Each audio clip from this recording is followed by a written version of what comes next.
大家好，我是大王，我是小汪。如何判断办公室里男女有事儿？有些人说看完下面这个视频，哎呀，被他说的抓心挠肝的，现在都想找个班去上了，想去职场实践一下。还有人说看完这个视频啊，在客厅里急得团团轉，周末都不想休息了，恨不得立刻去上班。一起来看一下这个外表粗糙、心思細膩的大叔的觀點啊。怎麼一眼能看出這兩個人他有事兒，就是男女的那種事。我不是缺德，我就是非常的敏感，我就是能一眼看出來。你看出來的時候，你身邊的小夥伴沒看出來，你就是非常的着急，抓心撓肺的這種着急。每次我都會把就是和關係最好的同事朋友分享，他們都會恍然大悟。事實證明，我每次都能說對，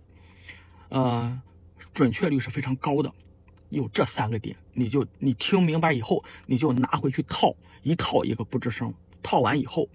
你們就會把以前發現的事完全的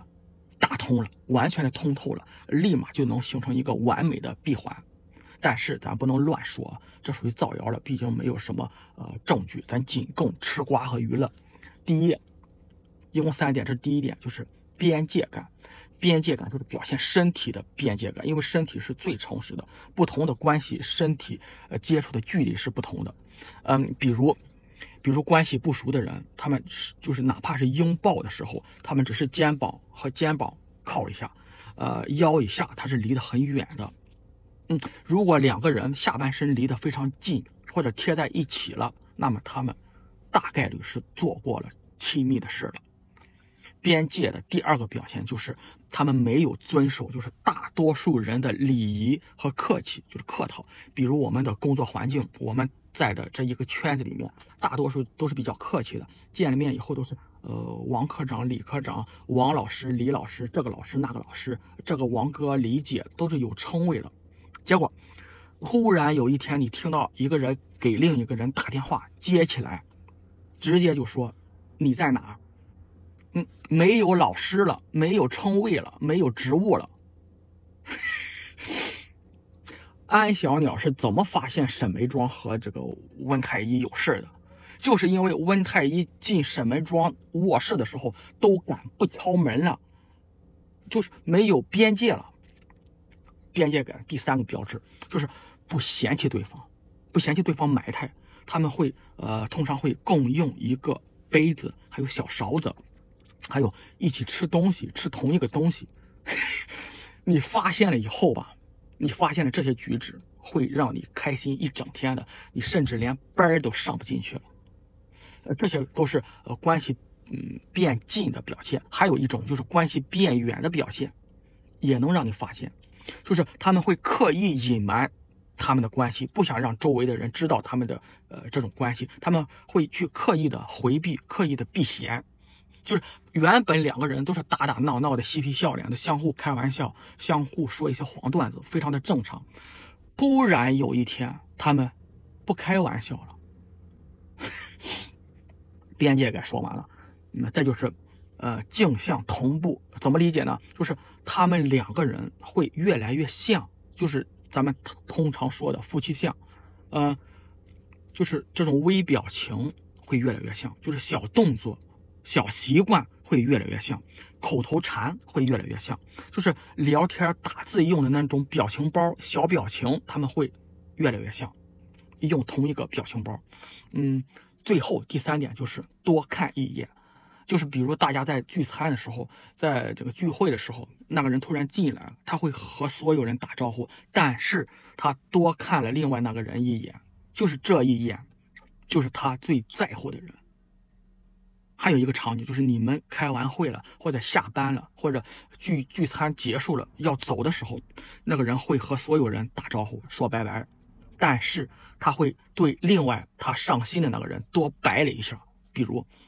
拜拜拜拜拜拜，到他了拜拜，就多了這2/4拍，就是他最在乎的人。姐妹們，你們就拿去用吧，一用一個不吱聲，但是咱不能給人造謠。還有人提供了另外一個思路，說你看辦公室啊很安靜的時候，你就會發現這邊鍵盤響完了，那邊響，然後那邊響完了，這邊又響，這啥意思啊？就是俩人在這兒聊天呢。這得是2個人在同一個辦公室，但是很多時候這種情況2個人還在不同部門呢。对，你想啊，這2個人是同事，那有什麼事兒用聊天的方式，還得打鍵盤一句一句去說，而不是往往在同一個辦公室的人，那就是走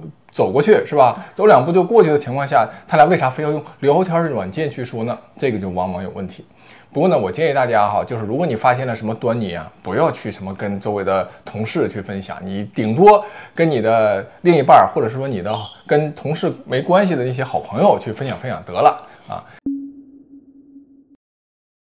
下面我們再結合我們的實踐經驗，聊一聊那哥們兒的那個什麼那套，一說一個不吱聲，哎，還真是哈，我覺得他說的那个你的實踐經驗，就我也可以觀察我辦公室裡那些同事啊，對，我還真的跟他這說的很多東西還是相符的，尤其他說那個沒有邊界感哈。其實他說那個第1條、第2條都是指的邊界感，雖然它分成2條來說，只不過呢，第1條說的是身體邊界感，第2條說的是語言上的這種邊界感，這其實本質上是一個意思。這個絕對是幾乎100%能夠斷定這倆人有事兒的一個點。其實他說的那個疏離感倒未必100%準確，因為有可能2個人在工作中鬧了什麼矛盾，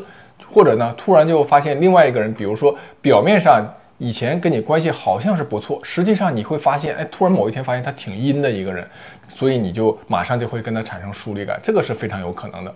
但是啊，如果2個人突然邊界感沒有了，就是說對對方非常的不客氣，就沒有那種禮儀的成分在裡面了，這個幾乎是100%有事兒。大家可以去看一看你周圍啊，你自己感覺一下。這個我真的是見過好幾個了。就比如說這個同喝一瓶水這個事兒，就特別典型。以前我們同事啊打羽毛球呢，然後突然一個人就喝了另外一個異性同事的水，然後另外一個同事呢只是看了一眼，也不吱聲也不提醒。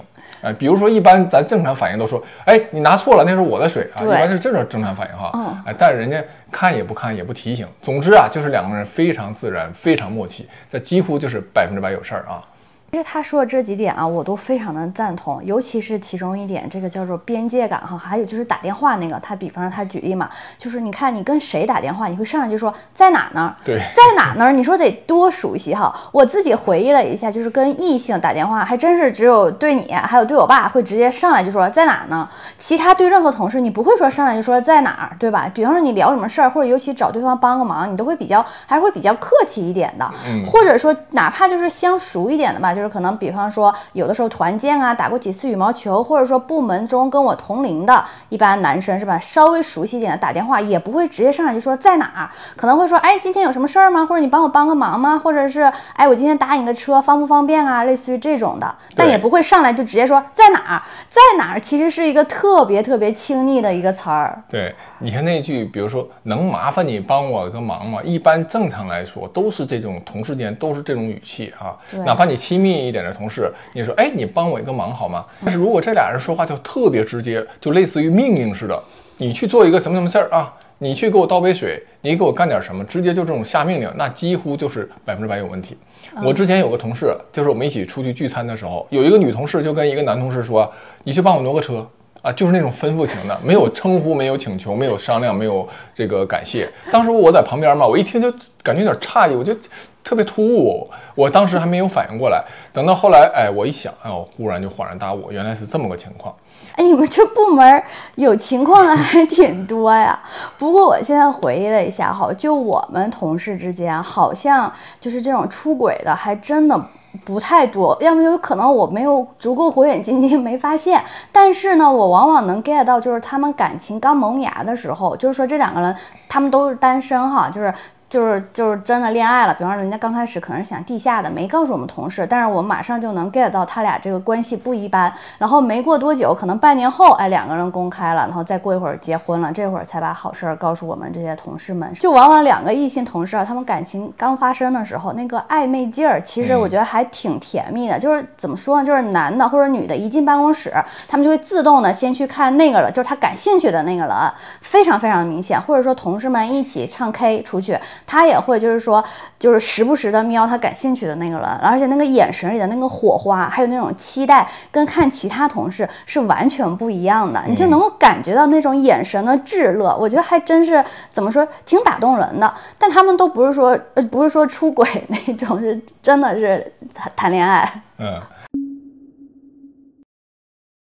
然後我說發視頻這哥們兒哈，我不知道他現在在什麼公司或者单位工作哈。他發了這個視頻，只要是他同事看了之後，肯定都會對這哥們兒，我覺得如果我是他同事，我會对他有點怕怕的，太目光如炬了哈。不过你坐的正站的直，你有什麼可怕的呀？我想起來前2天我們錄的那個視頻啊，下面就有人說小汪啊，這話不要說太早啊！你怎麼知道大王再過多少年是一個什麼樣的人呢？我怕的不是他說這方面的事兒，而是說就他這個人應該是在任何一方面的事兒，哎，他都可能在琢磨。就因為你這個人，你看他很敏感啊。你不知道他能琢磨出点什麼別的，比如工作上呢，或者其他方面的什麼事兒哈。比如說啊，你跟哪個領導關係好啊，或者你跟哪个下屬，你想重點栽培一下，哎，這個人他肯定都目光如炬，都能看出來。看出來之後呢，你看他又說他忍不住啊，他又給你叭叭出去。你說這樣的一個同事在你的旁邊，你不覺得有一種全裸的感覺嗎？就是你的心思都有可能被他看透的那種感覺。